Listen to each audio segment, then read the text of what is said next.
Cabo the Great stood in the middle of the room, shaking. His chest heaved as he stared at the snake's headless body, lying cold on the floor. Blood still pooled around it. Its body still twitched slightly. His hands were trembling as he rushed to the corner, grabbing his clothes and throwing them on, not caring if they were inside out. His heart beat like war drums in his chest. His face was tight with fury. Behind him, Naomi's voice cracked through the silence. "Where are you going?" He didn't look at her. "They've struck first," he said, his voice low but hot with rage. "They brought a snake into my home, into my chambers." He turned now, his eyes wild. "They taunt me, Naomi. They think I've gone soft, that I've forgotten who I am. Eli sent that snake and I should have ended him when I had the chance. I should have ripped his throat out and thrown his body at the castle gates." Naomi didn't speak. She could see it. He wasn't just angry, he was burning. "I will not sleep while that man still draws breath," Cabo said, his voice breaking, deep and raw. "They want war? I'll give them war." He slammed the door behind him. You are watching the Tales of the Savannah. Subscribe and be part of the tribe. Now let's get back to the story. By the time he got to the council table, Titus was already there, reading over letters with a tight face. He looked up the moment Cabo entered. "Good, you're here," he said. "I was about to come and get you." Cabo's eyes narrowed. "Why?" Titus didn't hesitate. "Hundreds of snake people have arrived at their castle. Reinforcements. They're preparing." Cabo stared at him, silent for a moment, his jaw locked. "They've been moving, and we've been sleeping," he said bitterly. "We've been building walls, planting roots, laughing around fires. We've let our blades dull." Titus said nothing. He knew the truth in Cabo's words. Cabo stepped closer to the table, his fists clenched so hard his knuckles turned white. "They brought a snake into my room, Titus, while I slept. Do you know what that means?" Titus met his gaze but said nothing. "It means we are vulnerable. They found a crack in our walls and now they're laughing at me." Cabo slammed his fist down on the table. "They think the great Cabo has grown weak, but I will show them." He turned away, pacing like a storm in human form. "Call everyone," Titus blinked. "Everyone?" "Yes." Cabo's voice was hard. "I don't care what they're doing. Call the builders, call the cooks, call the messengers. I want every hunter, every hand, out in the training fields before the sun sets. The building can wait. Because we only fought one battle, and we celebrated like we'd won the war." He spun around, his eyes blazing. "We are not ready, and that's my fault. I let them rest. I let them believe we were safe. But now I see it. The war never ended, it was only sleeping. But not anymore." Titus nodded slowly, then more firmly. He understood. "Because the next time the snake people send something into my home, I'll send them back 1,000 dead in return." He stood still for a moment, breathing hard. Then he walked out, leaving the council table behind. The horn was blown, and across the grounds, the hunters looked up. Cabo the Great was no longer building. Cabo the Great was ready to make the earth shake.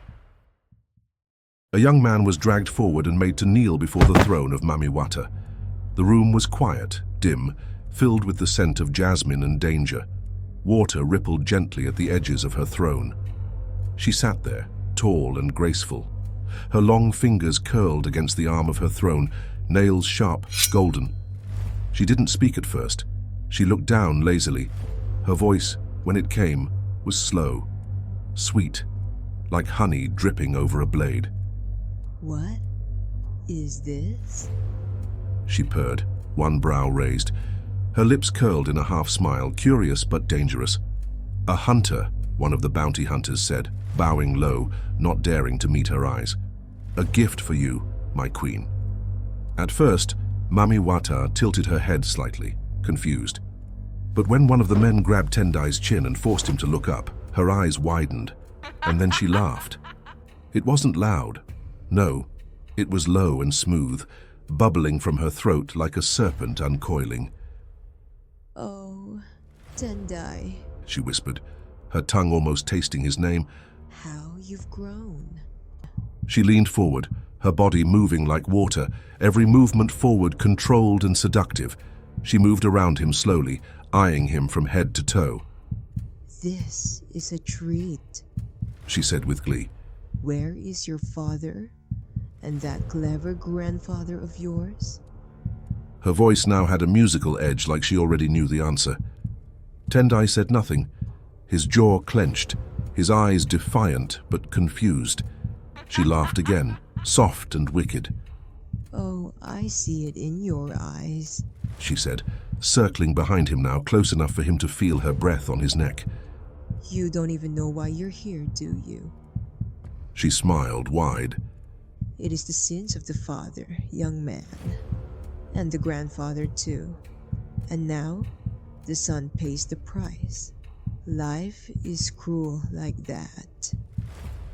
She stepped in front of him again, crouching down so they were eye to eye.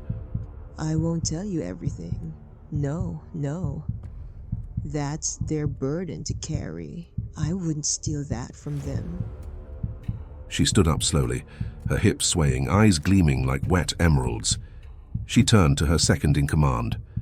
Nadia, she said in that velvety tone. Make sure these fine bounty hunters are compensated well. They've delivered the most delicious surprise. The bounty hunters grinned, bowing again, then slipped out without a word. They knew better than to linger. Mami Wata turned back to Tendai. Her smile changed. Now it was darker. Take him to the cells, she said. Feed him. Keep him alive. I want him looking strong and healthy when his father gets here. As guards pulled Tendai to his feet, she watched him, watched how he moved, watched the fire behind his eyes. Just my type. She licked her lips slowly, almost thoughtfully, but not for desire. No, for pain.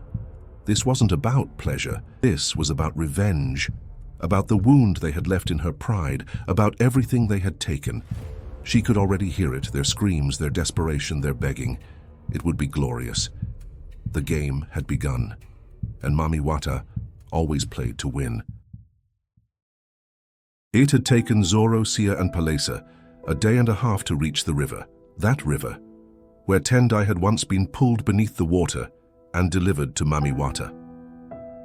This is the place, Zoro said, his voice low, filled with memory.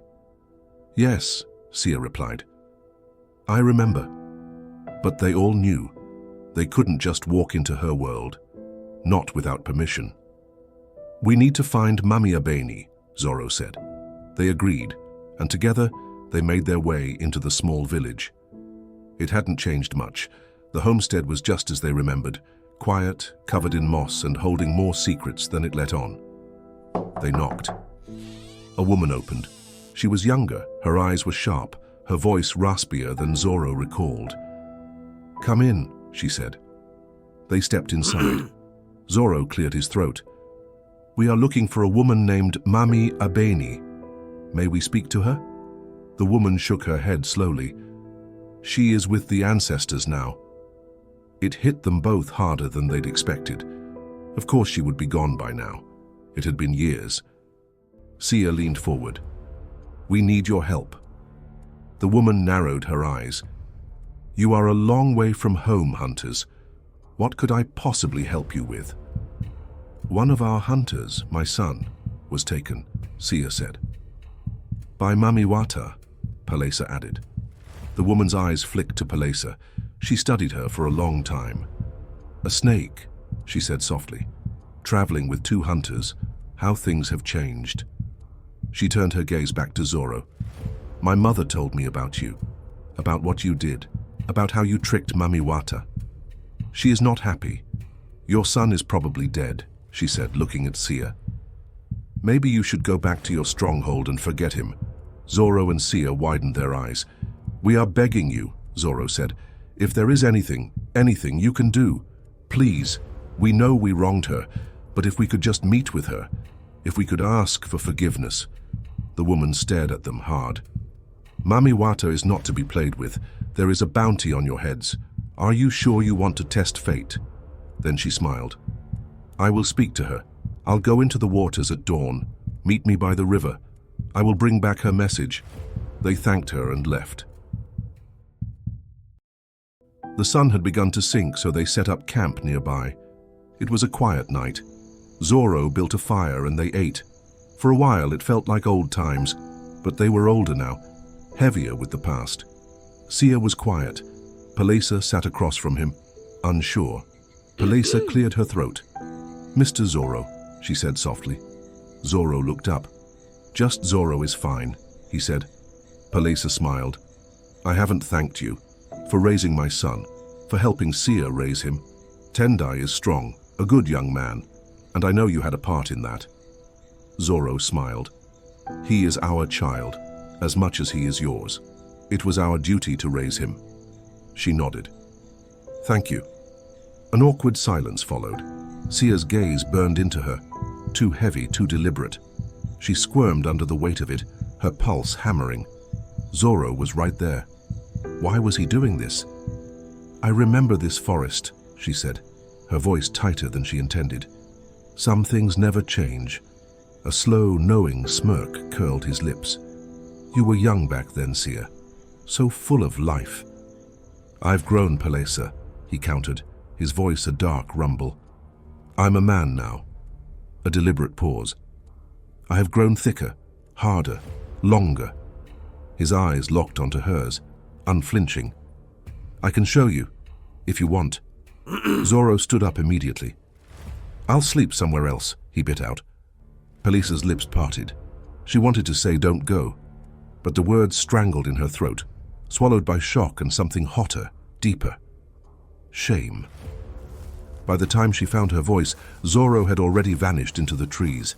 She whirled on Sia, fury sparking. "Why did you do that?" "Because I wanted you alone. No hesitation, no apology." "Tell me, Palesa, why did it end with your husband?" His voice dropped. "Was it because of me?" Her breath hitched. He didn't wait for an answer.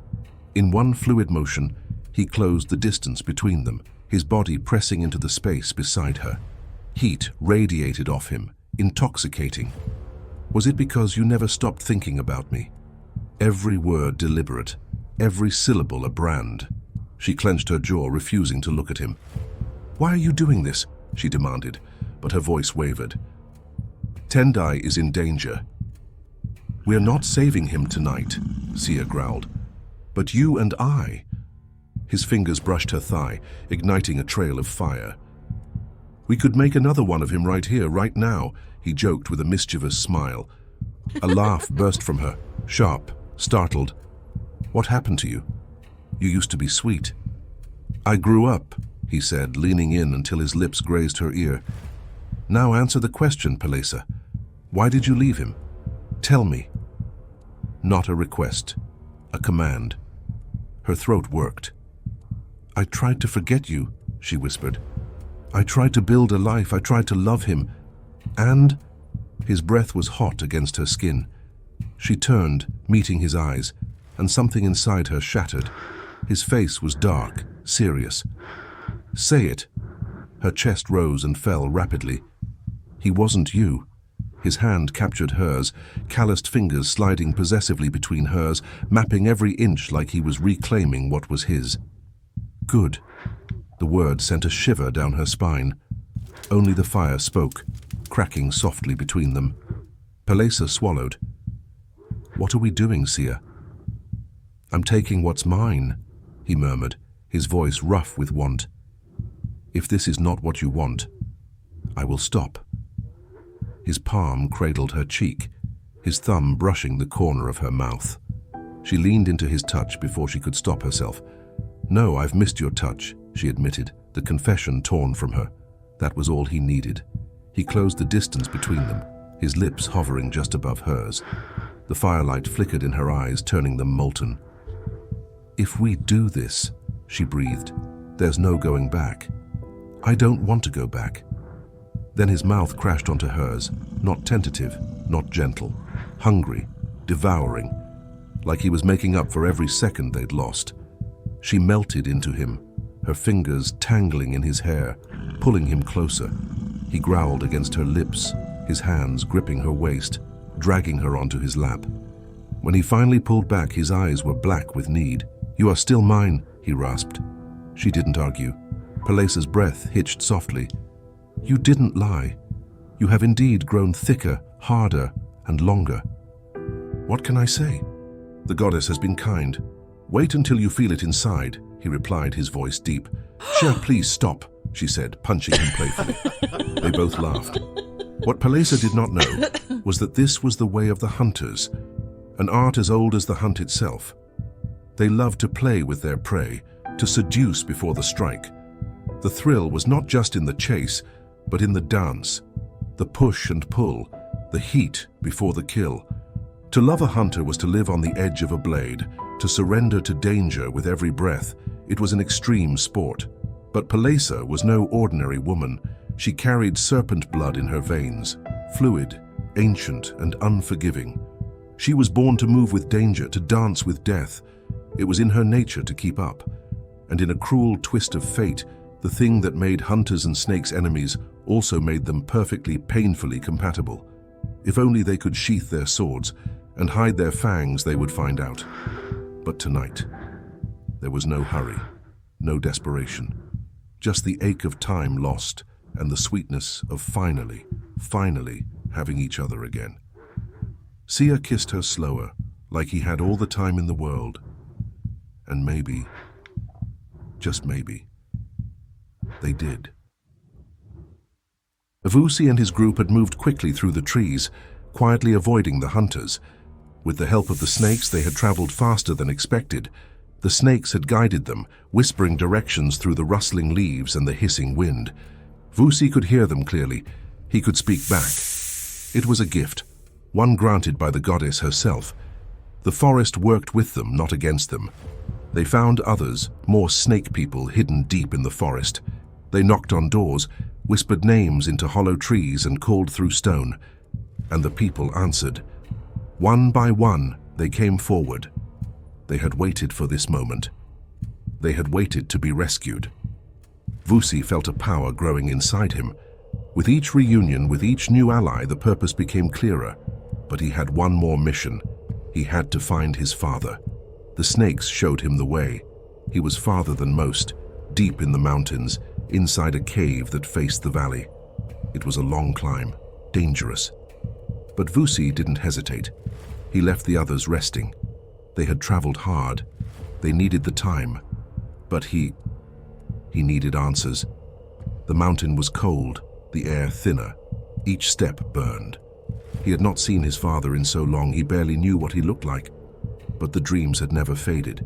His face had stayed with him. He reached the entrance to the cave, panting. He took a breath. Then, he stepped forward. From inside, a voice called, cautious but calm. "Who's there?" Vusi froze. His heart jumped. "It's me," he said. "Vusi, your son." A shadow moved in the cave, slow at first, and then a man appeared at the entrance. His face, Vusi knew it. Not from real memory, but from dreams. He had held onto it his entire life. The man stepped closer. His eyes searched Vusi's face, and something in him softened. "Vusi," he whispered.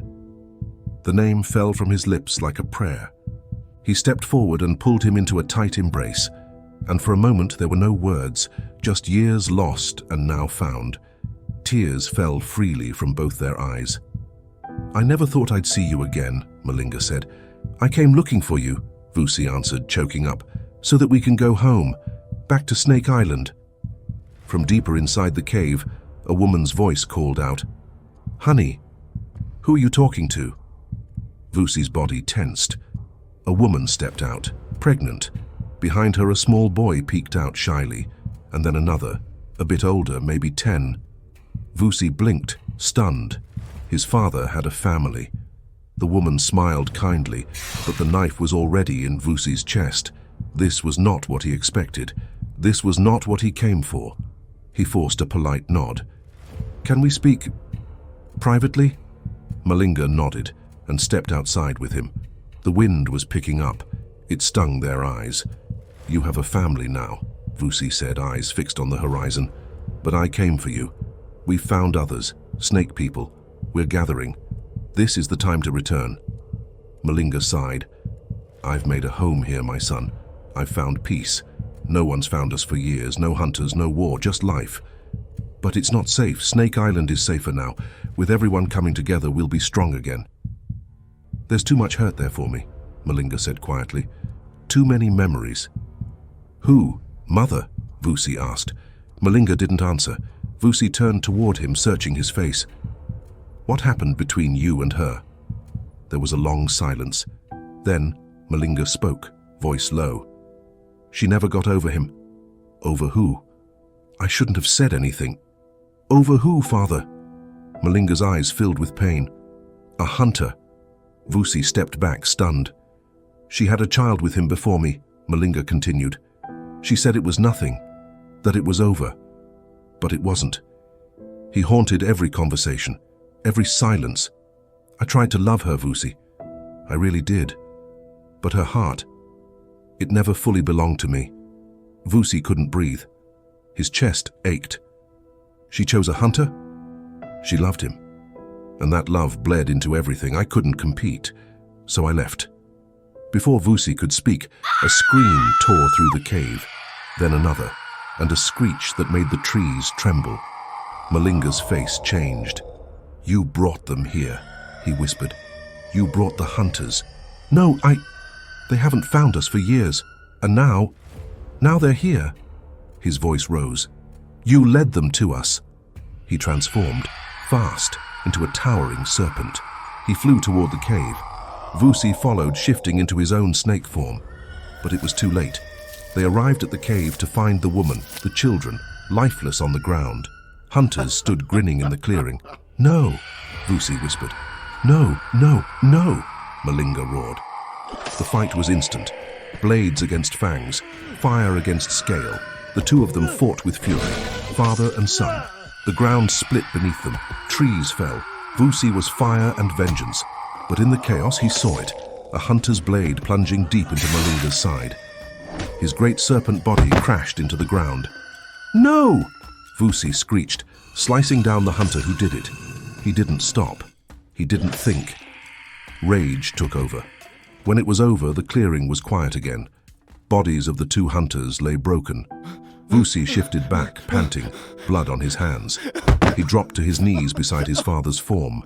Malinga was human again, pale, weak. Vusi cradled him, pressing his forehead against his. I'm sorry, father, he whispered. You didn't know, Malinga said, voice barely there. I'm glad you came to see me, my son. Please don't leave me, Malinga touched his face. You're stronger than I ever was. Go lead our people back. Go make us proud. His eyes closed. Vusi screamed. The mountains echoed his grief. He had found his father and lost him in the same breath. It had been weeks since the delegation returned from the Snake People's territory, but the air around the hunters' headquarters had not cleared. If anything, it had grown heavier, thicker. Voices dropped low in corridors. Conversations stopped when others walked by. There was tension hanging like fog, clinging to every wall. Nala walked into the dining hall and spotted Samuel. He was sitting, surrounded by a group of younger hunters. They were leaning in, listening, eyes sharp, expressions tight. Samuel was at the center of it, his voice low but firm. When their eyes met, he turned away, jaw locked. He physically shifted his body, presenting his back to her. It was cold, deliberate. He didn't want to look at her. He didn't want to be reminded. He continued speaking to the group. We cannot let Django decide for us, he said, spitting the name like it tasted wrong in his mouth. We are hunters. We are not diplomats. We were not created for peace. We were ordained to hunt the snake people. One of the younger hunters hesitated. But Django went through the fire. He survived. The goddess chose him. Samuel's head turned sharply, eyes burning. Chosen or not, are we not hunters? Is our blood not bound to the blade? Was it not Cabo the Great who was given this gift first? And what did he do with it? Did he make deals? Did he wait for permission to strike? They all shook their heads. Samuel stood slowly, voice rising. No, he hunted. He defended. He acted. If Cabo the Great were here, would he sit by and accept a 7-year truce with creatures beneath us? Would he clap and sing with them under stars while they hiss in the dark? The men's eyes widened. No one interrupted. Samuel leaned in, his voice deepening. Do you think the Great Five, Zoro, Sia, Cabo, Themba, and Nala, would have stood for this cowardice? They would be out there, fighting, bleeding, killing, not waiting for a council meeting. The hunters nodded. Their faces were tense, fists clenched. We are young, Samuel growled, and they want us to waste our prime years in peace. But we didn't ask for this peace. We didn't choose this silence. This silence was given to us by her. His eyes darted toward Nala in the distance, voice shaking with bitterness. If she hadn't gone to the snake people, none of this would have happened. There would be no treaty, no talks, no shame. A low rumble of agreement rolled through the group. Samuel looked around at them. They were listening. It was working. His voice dropped now, heavy with emotion. They want us to forget what we are. They want us to smile while we rot. But I will not forget. I cannot forget. And inside him, something cracked. He hated them. He hated the snake people with every fiber of his being. But more than anything, he hated himself. Because part of him was them. He felt it in his bones, in his skin. The same sickness he saw in Kwame's eyes, he saw it in his own reflection. He had known it the moment he met Kwame. That's why he told Jengo what he knew, that Kwame had snake in him, because he saw himself in Kwame, and he hated him for being part snake and for stealing Nala. He hated that he had to take pills in secret, that he had to live in fear of the day he might lose control and shed his skin like a monster. His blood carried something cursed. Why couldn't he have been born like the others? Pure, whole, true hunter. Why did he have to carry this shame in his veins? Samuel clenched his jaw. If he couldn't kill the snake inside himself, he would kill the ones outside. He would lead the charge, he would rise, and they would follow. The hunt, he said through gritted teeth, has not ended. He looked around the circle. It's only just begun. And they believed him. They were ready. He finally felt powerful, for the first time in his life. But inside, there was a small hiss, telling him to stop. And that, my dear tribe, brings us to the end of another gripping chapter in our Snake People vs. Hunters series. I hope you felt the thrill, the heartbreak, and the mystery just as deeply as I did. In this week's episode, Cabo the Great issues a powerful call. Every hunter, no matter what they're doing, must return to the fields. They've grown complacent after a single battle against Eli, but the snake people are already mobilizing. It's time to remember who they are. It's time to hunt. Meanwhile, across the veil of space and time, Tendai kneels before the formidable Mami Wata. She knows his people, father and grandfather, will come for him. So she waits, calm and calculating.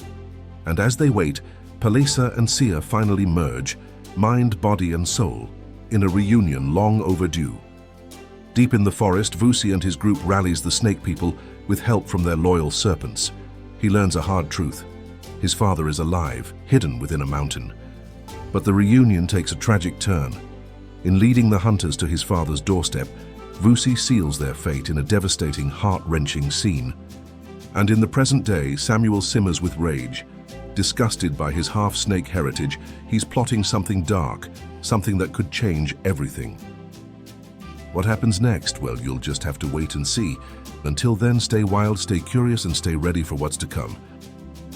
Want to support the channel and become an even bigger part of our tribe? You can join for as little as the cost of a coffee each month. Your support helps me continue creating the content you love, but of course, just having you here is already more than enough. Thank you for being part of this journey. A warm and heartfelt thank you to all the amazing tribe members who have chosen to join and support this incredible journey. Your belief in this channel means the world to me, and I'm so glad to have you along for the ride. And as always, thank you for watching our story, and we hope you enjoyed it. What lessons did you draw from this story?